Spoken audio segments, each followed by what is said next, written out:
Всем добрый день, добрый вечер. На этот раз разберем интересный закон из Талмуда. Урок может показаться немножко стилем ешивы, но не волнуйтесь.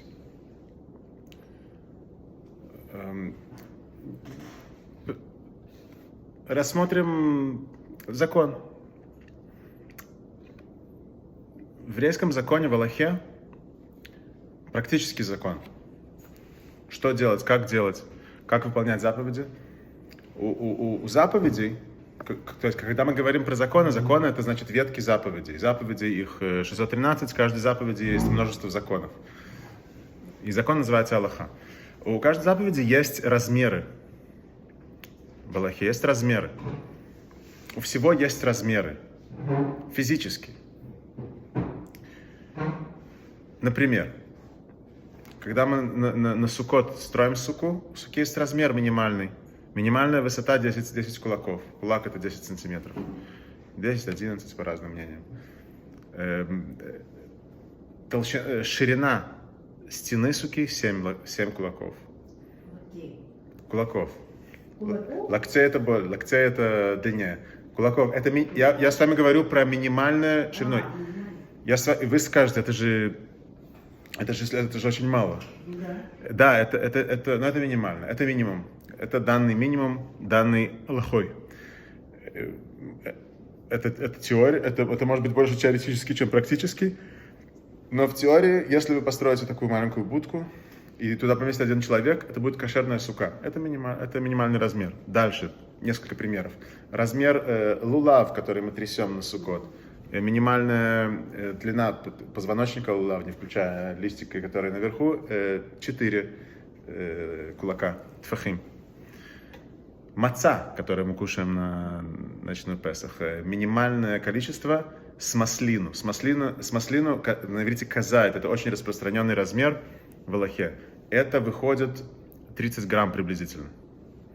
Объем смаслину, с оливок, это есть большие оливки, есть маленькие, поэтому существует между раввинами дискуссия, что это точно, и какой оливок имели в виду мудрецы, имела в виду Тора. Я привожу ради примера. Потом максимальное расстояние, которое можно отдаляться от города в шаббат. В шаббат максимально можно удаляться на расстоянии не больше, чем на 2000 локтей. Вот здесь локтей. Локоть это полметра, то есть 2000 локтей это километр. Вот несколько примеров. Потом выкупление первенца у Коэна.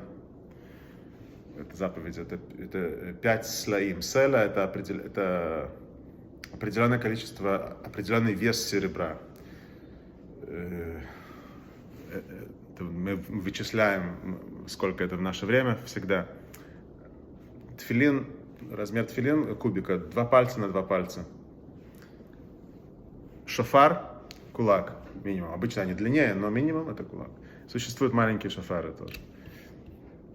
Окей, это ради примера. То есть существует у всего размер, окей? Вот и все, что я хотел нам рассказать. Все эти размеры, говорит Талмуд, все размеры даны Моше на Синай. Все эти размеры. То есть Алаха, она четкая, есть, все определено, все рассчитано. А сейчас я скажу вам еще одно интересное правило в Алахе. Правило в Талмуде, правило в Алахе.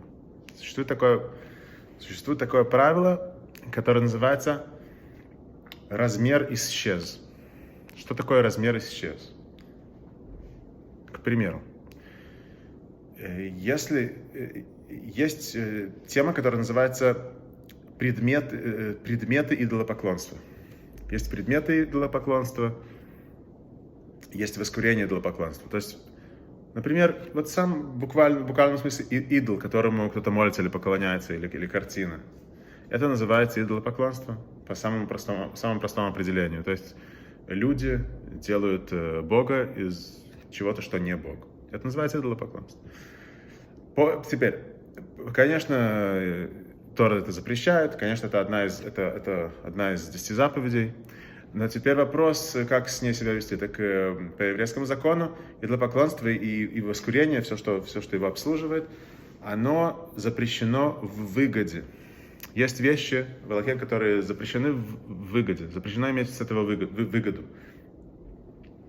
Например, хамец в Песах. Хамец в Песах, он запрещен не только в употреблении, не только кушать запрещено, запрещено иметь выгоду. Что такое иметь выгоду? Это продать за деньги. Любой вид выгоды. Если у человека есть некошерное мясо, оно запрещено только есть. Выгоду ты можешь иметь, ты можешь бизнес с этим делать, можешь продавать, можешь, не знаю, что. Ты можешь иметь эту выгоду, ты только не имеешь права это есть. А есть вещи, которые запрещены в выгоде. Вот хамец запрещено в выгоде тоже. Молоко, которое сварено с мясом, оно запрещено в выгоде тоже. Это исключение. Но обычно почти большинство запретов еды, запретов пищи, то, что мы называем некошерное, оно запрещено только есть, но не в выгоде. И среди них есть список, которые в выгоде тоже запрещены. Теперь, идолопоклонство запрещено в выгоде. Но не только это. Есть по Аллахе идолопоклонство, оно годно быть сожжено, его нужно сжечь, его нужно уничтожить. Если у человека есть возможность, если это возможно, если это не под нашим контролем, если это не под нашей властью, если ты находишься в другой стране, где это их вера, ты, конечно, это сделать не можешь, ты не должен для этого рисковать. Но если это возможно, и если это в нашей стране, если наша страна ведет себя по законам Торы, тогда что нужно сделать с идолом? Нужно его сжечь по Аллахе. Это простая Аллаха и ясная. Теперь следующее. Что делать, если шофар, я ради примера беру шофар. Мы хотим дудеть шофар на Рош ха-Шана, мы хотим выполнить заповедь дудения в шофар. А шофар – идолопоклонство.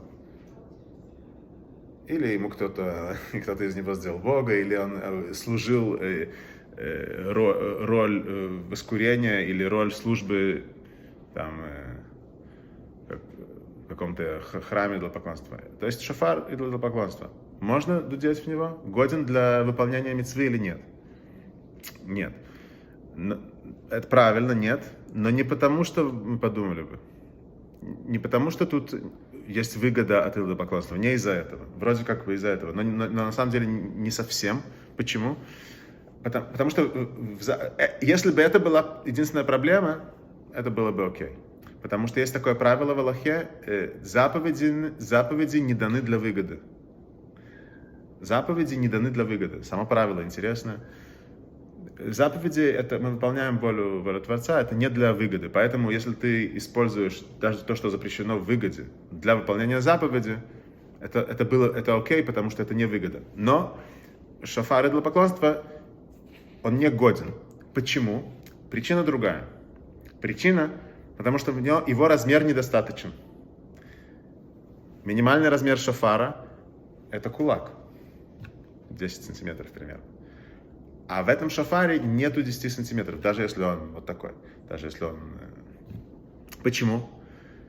Потому что он предназначен сожжению по закону. И поскольку он предназначен сожжению, Аллаха считает его, как будто он уже сжжен, и как будто его уже нет. Несмотря на даже если это еще не произошло. Но поскольку он предназначен по определению Аллахи сожжению, Аллаха считает, как будто его уже нет. И это правило называется в Талмуде «размер исчез». То есть в этом проблема. То есть по логике Талмуда проблема в том, что размера нет.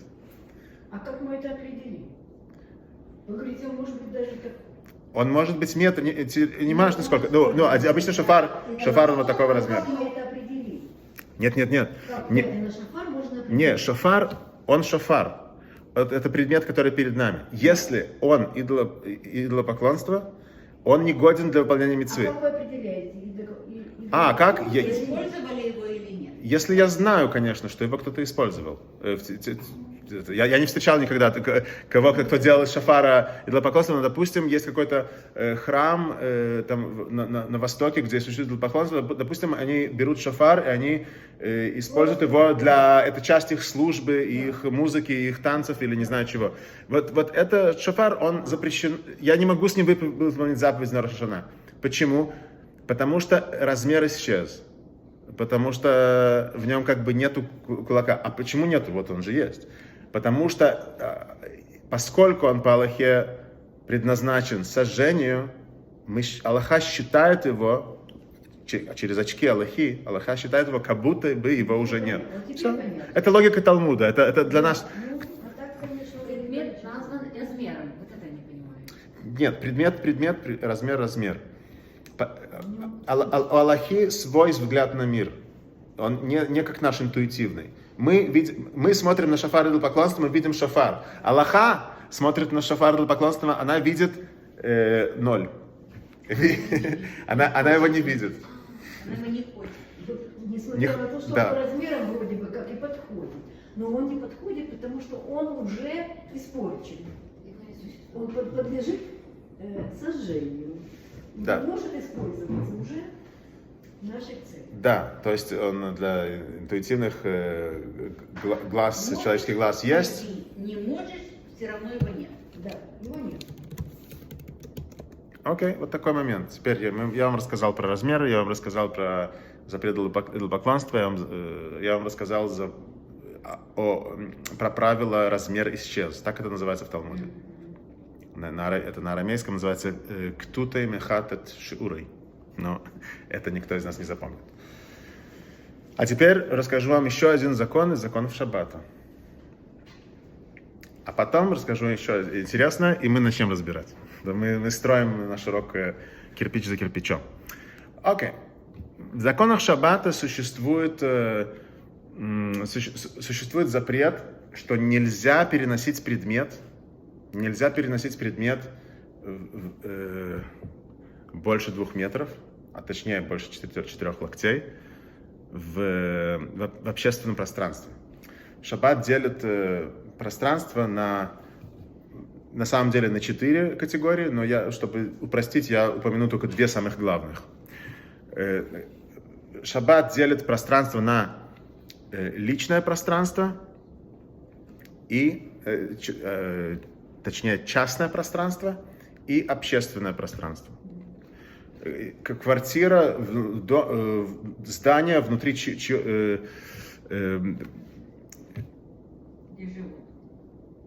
недвижимость, будет ли это огород или поле, которое ограждено чем-то, или квартира, или дом, это, значит, частное пространство, а улица, пространство, которое назначено для всех, город, это общественное пространство.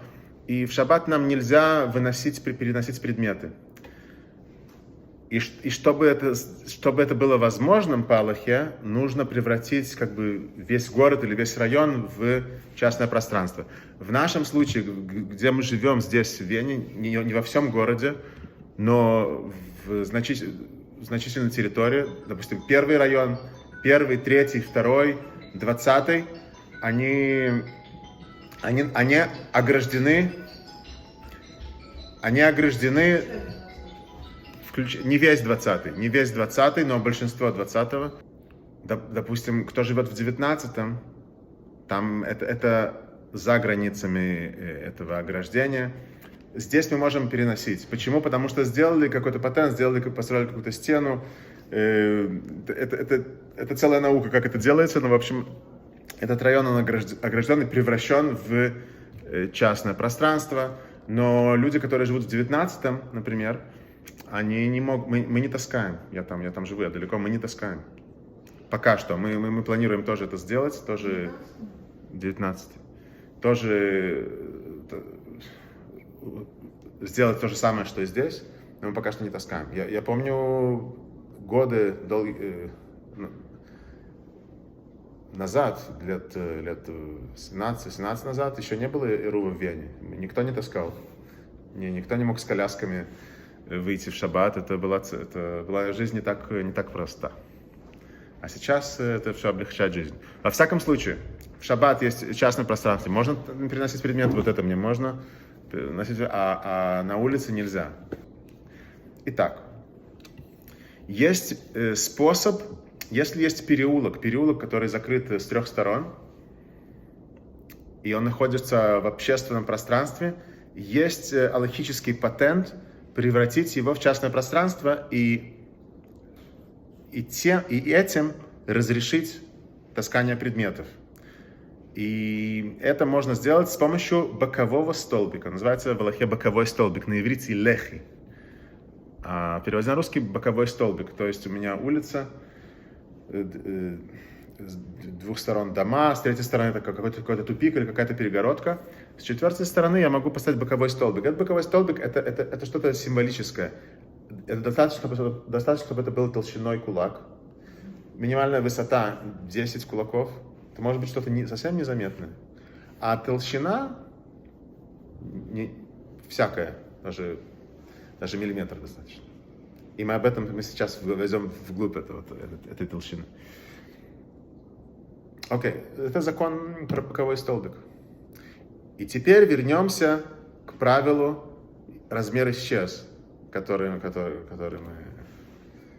мы обсудили. В случае бокового столбика у нас есть интересное исключение.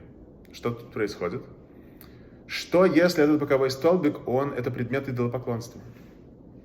Или он сам, или сам этот боковой столбик, он какой-то идол. Не знаю, нарисовали лицо, уши, кто-то ему молится, кто-то поклоняется. Не знаю как. Если это идолопоклонство, он годен быть этим боковым столбиком, который является перегородкой, которая позволяет таскание в переулке или нет? Ну, мы вошли немножко в детали законов шаббата. Вроде как нет. Но говорит Талмуд, да. Проблем нет. Этот боковой столбик может быть даже из идолопоклонства. Интересно. А почему? Ведь мы же знаем правила. Размер исчез. Ведь если это идолопоклонство, он годен сожжению, предназначен сожжению, тогда его как будто бы нету. Если его как будто бы нету, у нас нет бокового столбика. Нужно или другой, или таскать нельзя. Говорит Талмуд следующее. Почему это окей? Почему проблем нету? Потому что минимальная толщина, я вам сказал сейчас про ширину и про высоту бокового столбика, но толщина минимальная, какой размер минимальный? Всякое. На иврите кольшеху. Кольшеху это значит любое, что-либо. Что-либо, любое. Или можно перевести как любое, или можно перевести как всякое. В теории представь себе самое минимальное количество, которое только есть, и это окей. И из-за этого, говорит Аллаха, из-за этого это окей. Даже несмотря на правила, размер исчез, поскольку размер минимальный, он всякое, это окей. Всякое.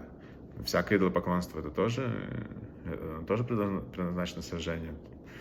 И я тут задаю вопрос. Почему? Ну и что? Потому что размер это всякое. Окей. И как мне это объясняет? И как мне это объясняет? И почему тут правило размера сейчас не действует? Вот это вот вопрос, над которым стоит задуматься. Скажите мне, повторить или нет? Повторить, если... Повторить? Лучше раскройте секрет. Окей. Все, до сих пор окей. Окей, можно продолжать. Да. Окей. И тут мы вернемся немножко к теме, которую мы... Парадоксы Зенона, которыми мы немножко занимались в прошлом. И начнем с Моше, а не с Зенона. Тора говорит, что когда Моше пришел к фараону и стал его предупреждать о последней казни первенцев, он сказал, что это произойдет в полночь. Но точные слова, как это написано в Торе, он не сказал в полночь Творец, я выйду в Египет. Он говорит от имени Творца в первом лице. Он не сказал в полночь я выйду в Египет. Он сказал как полночь. То есть вокруг полночь. На иврите не бахацот. Бахацот это значит в полночь. Он сказал кахацот. Как настанет полночь. То есть примерно вокруг полночи. Так сказал Моше. А позже, когда Тора описывает саму казнь, когда это происходит, написано в полночь Творец ударил по первенцам. Так написано. И мудрецы Талмуда обращают внимание, почему, когда казнь произошла, написано, что Творец пришел точно в полночь, а когда Моисей предупреждает фараона, он не сказал в, он сказал вокруг. Объясняют мудрецы. Моше не хотел, чтобы мудрецы фараона, они были мудрые люди, они называются хартумим, он боялся, что они ошибутся в их вычислении и скажут Моше лгун. Он недостаточно точный. То есть поймите, в Египте творится хаос. Происходят удары, происходят беды. Но у фараона есть команда аналитики, хартумим, которые параллельно всему хаосу проверяют Моше и вычисляют. Они были великие ученые, математики, пирамиды, они все, там чудесные вещи, как они построены под градусом, там большая геометрия, слышали об этом? Там была мудрость. Например, Моше Рабейну обещает, что это будет в полночь, команда аналитики Хартумим вычисляют. Так, в полночь, если 1 секунда позже, 1 секунда раньше, так, значит он не настоящий пророк, значит что-то тут не то. Такие вещи. Ведь, если вы знаете, когда в начале, когда был удар крови, потом удар лягушек, фараон спросил у своих мудрецов, у Хартумим, это истина, это Бог? Они говорят, мы такое тоже можем. Потом, когда был удар в шею, тогда они сказали, это Божий палец, так написано, это мы не можем. То есть, я к тому, что там команда аналитики, которые проверяют, и Моше Рабейну не сказал в полночь, потому что боялся, они ошибутся, они не так вычислят. Если Всевышний говорит в полночь, значит будет в полночь. Но они, может быть, не знают, как вычислять это мгновение. Если честно, это мгновение человеку невозможно вычислить. Потому что деление ширины оси времени оно до бесконечности. Поэтому только бесконечный Творец может знать, где эта точка неделимая. Потому что такое полночь? Полночь — это мгновение. А что такое мгновение? Это промежуток времени. Любой промежуток времени, миллисекунды ты можешь поделить. А следующее можешь поделить. Кто может зафиксировать мгновение? Самое маленькое человек не может. Только Творец может. Поэтому Творец говорит, А когда Творец действительно идет и ударяет по первенцам, тогда это было точно. Потому что Творец знает свои мгновения. Так говорят мудрецы Талмуда. Окей. И это нам напоминает парадокс Зенона. То есть эта тема, она была у древнегреческих философов, а в Торе мы видим раньше. И мы об этом говорили на уроке, я сейчас вкратце еще раз упомяну. В принципе, Зенон, он обратил внимание на то, что по логике движение невозможно. Человек не может достигнуть цели, если человек движется куда-то, или что-то движется куда-то, и его цель достичь точки Б, а точку А, он хочет прибыть в точку Б, по логике это невозможно. Почему? Потому что до того, как пройти от точки А в точку Б, он должен пройти полпути. Он его пройдет. Потом ему осталось полпути. Чтобы его преодолеть, ему нужно сначала пройти полпути. Прошел пол, осталась половина. Чтобы его пройти полпути. И теперь так, дальше до бесконечности. Получается, что он всегда будет сокращать дистанцию, но любая дистанция, насколько она короткая не станет, ему нужно будет пройти половину, а любую дистанцию, даже самую микроскопическую, можно опять поделить на 2. И вопрос, достигнешь ли ты микродистанции, которую уже невозможно делить. По теории, мы это не можем проверить, да даже сегодня, когда уже наука открыла там самые маленькие размеры, самые маленькие частицы, да, намного меньше атомов, там кварки, струны, их там много названий, все равно мы еще, там и дальше еще есть, мы просто не способны дальше посмотреть. И в теории это бесконечно, поэтому получается, ты никогда не достигнешь цели. Но это все равно происходит, но непонятно как, поэтому он назвал это парадокс. И почему я это рассказываю? Потому что, чтобы мы обратили внимание на понятие, которое мы упомянули в контексте Аллахи, понятие под названием «всякое». Когда мы говорим, что минимальный размер чего-то, он всякое, то есть любое, что мы в принципе имеем в виду? Что это такое в принципе? Это в принципе минимальное количество, которое может существовать. Окей? Если обратим внимание на теорию вот этого определения, это вот минимальная точка, которую Зенон сказал, что невозможно найти, и если мы говорим про пространство и про время, это та же идея, что вот это минимальное мгновение человек не может найти, потому что она настолько маленькая, что его только Творец знает, только бесконечное совершенство его знает.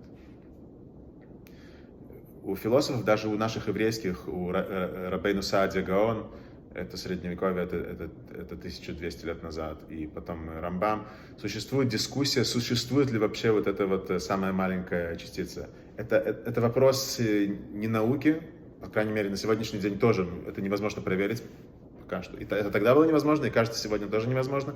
Поэтому это вопрос теории, это вопрос философии. Есть философы, включая и среди еврейских философов, которые говорят, да, это возможно, есть такая частица, которая неделимая, а есть мнение, нет, такого вообще нет, это только в теории есть. Это только в теории есть. А на самом деле материя, она не состоит из вот этих самых мелких, они гипотетические, они теоретические. Есть мнение такое, есть мнение такое.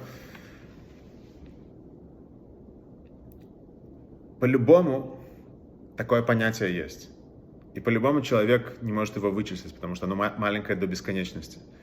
А бесконечный Творец совершенством, он это знает. Он это знает, где это. И отсюда я продолжу дальше, что мы на этом теперь построим, что мы теперь хотим сказать.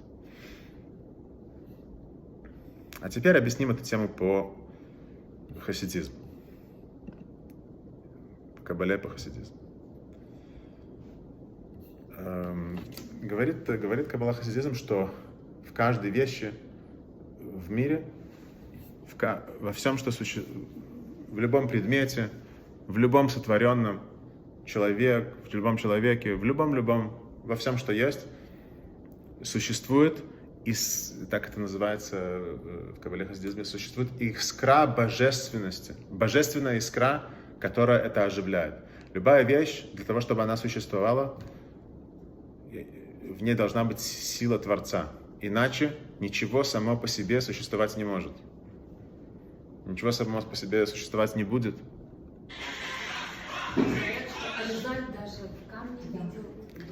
Это известная цитата Аризаля, которая приводится в книге Таня, что по Аризалю даже камень, в нем есть живая сила. А сегодня, когда мы знаем, что внутри в материи все двигается, это даже не удивительно. Тогда это звучало удивительно, но мы... Это мы теперь уже знаем. Да, но мы Аризалю верили, а сегодня это уже интуитивно, потому что мы знаем, что там двигается. Есть божественная искра, которая внутри всего, и благодаря этому эта вещь существует. И не только эта божественная искра там существует, но это настоящая суть всего. У каждой вещи есть суть и есть его внешнее проявление. Вот человек, например, что является его сутью, а что является внешним проявлением? Это вопрос хороший, хорошо задумываться. Например, тело человека это, наверное, не его суть, потому что оно меняется, оно приходит, уходит.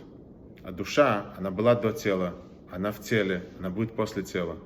Это душа, она суть. Тело может меняться, тело может быть части не хватать. Но, тем не менее, у каждой вещи есть божественная искра, и эта божественная искра является его сутью. Теперь человек, если мы копаемся вглубь его сути, да, душа, она более сущна, чем тело. Хотя на самом деле не нужно спешить пренебрегать телом. Тело, оно тоже имеет очень важную роль, даже не меньше, чем душа. Мы говорили пару раз, что когда после прихода Машиаха, когда мир придет к конечному исправлению, тогда тело, оно будет не менее важно, чем душа. Они дополняют друг друга. В каждом из них есть особая высота. Но суть всего — это божественность. Тело не материальное, а именно в духовном теле. Оно будет материальное, но это отдельная тема. Мы к ней как-нибудь придем, что когда раскроется совершенство и конечное исправление всего, то мы поймем, что материя, ее корень самый высокий. Есть правило хасидизма, то, что опускается ниже всего, его корень самый высокий. Но мы сейчас на другом. И это божественная искра, которая она находится во всем, даже в том, что является злом. Даже если есть вещь, которая является абсолютным злом, не буду примеров приводить, но есть вещи в мире, или предметы, или даже люди, которые представляют абсолютное зло. Такое было в истории, такое, к сожалению, есть.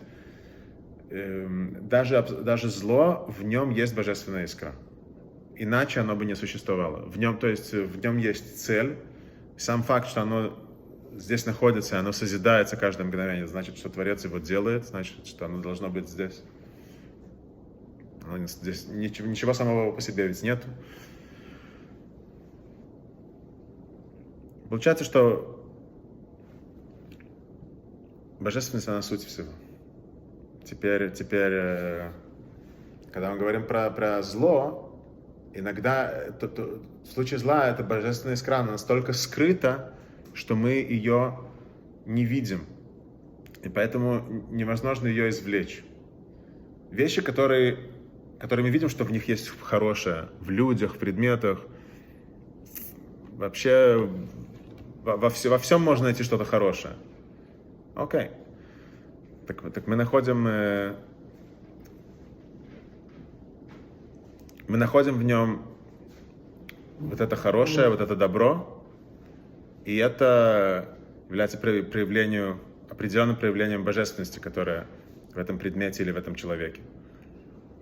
Но есть вещи, которые они абсолютное зло, и там мы не можем найти. Например, есть вещи, которые как идолопоклонство. Идол это по определению Торы зло. Почему? Потому что это против воли Творца.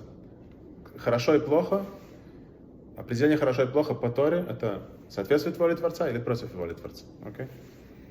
Значит, идолопоклонство, как пример, оно зло. Но, тем не менее, там есть божественная искра. Теперь, оно запрещено в выгоде. Вот этот идол запрещен в выгоде. То есть, как нам к нему относиться? Это такое зло, что у нас нету средств, нету сил извлечь эту искру, и поэтому то, что от нас требует еврейский закон, это не трогать, отдалиться. То же самое, ради примера, с кошерной пищей и некошерной пищей.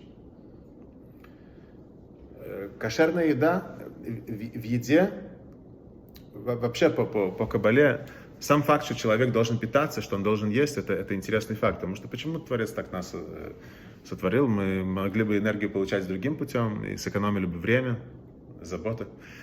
Дело в том, что есть процесс извлечения искр.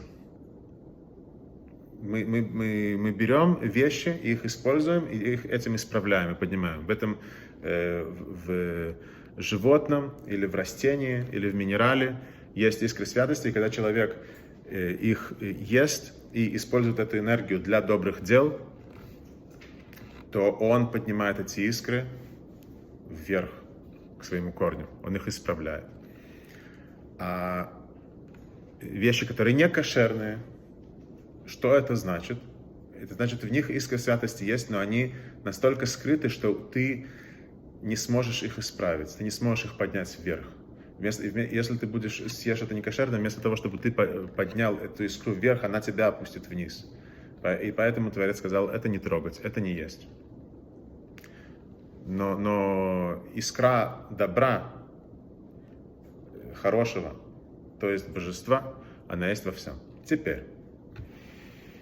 И после этого продолжим дальше.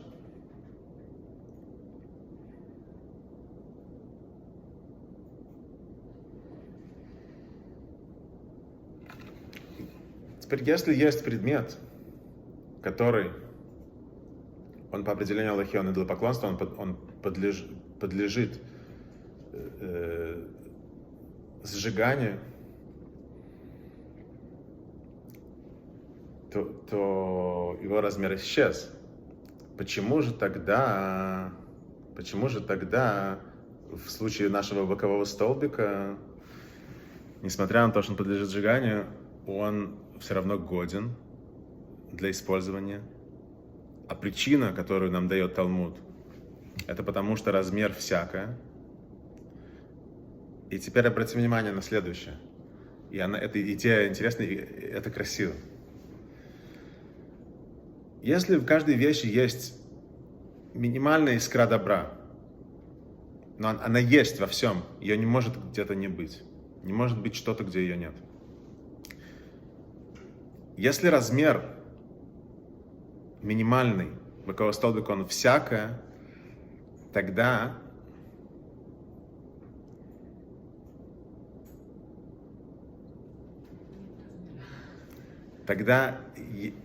когда мы возьмем вещь, даже если оно идолопоклонство, даже если оно по определению зло, и мы его уменьшим до минимума, до минимальной возможной точки, которая может существовать, которую Аллаха определяет словом «всякое», то есть минимальное, получится, что останется одна точка, одна искра. А это обязано быть только добро, только божество. Вы понимаете идею?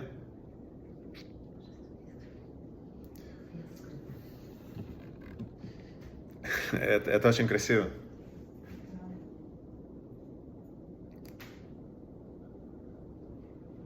Теперь эта логика понятна. Если это так, тогда эта логика понятна. Тогда получается так. Шофар, опять вернусь к примеру шофара, его минимальный размер это кулак. Если он подлежен сожжению, тут нет кулака, все, нет шофара, размер исчез. Но размер этого бокового столбика, если он принадлежит сожжению, но ведь в нем есть божественная искра, она не подлежит сожжению. Она не подлежит сожжению, потому что оно добро, оно хорошее. Мы не можем ее отделить, потому что мы не знаем, где проходит эта линия деления между... Это божественная искра, мы не знаем, какую площадь в столбике она занимает, но мы знаем, что это как минимум это всякое. Окей? Да, интересный подход. Да, это объясняет это правило, теперь я понимаю. Оно одновременно и учит нас этому важному принципу, что искра добра она везде. И мы видим красоту Аллахи и Талмуда, что Талмуд и Каббала это как бы две разных книги на двух полках. Но мы видим, что внутренняя логика Талмуда это Каббала и хасидизм, это внутренняя мудрость.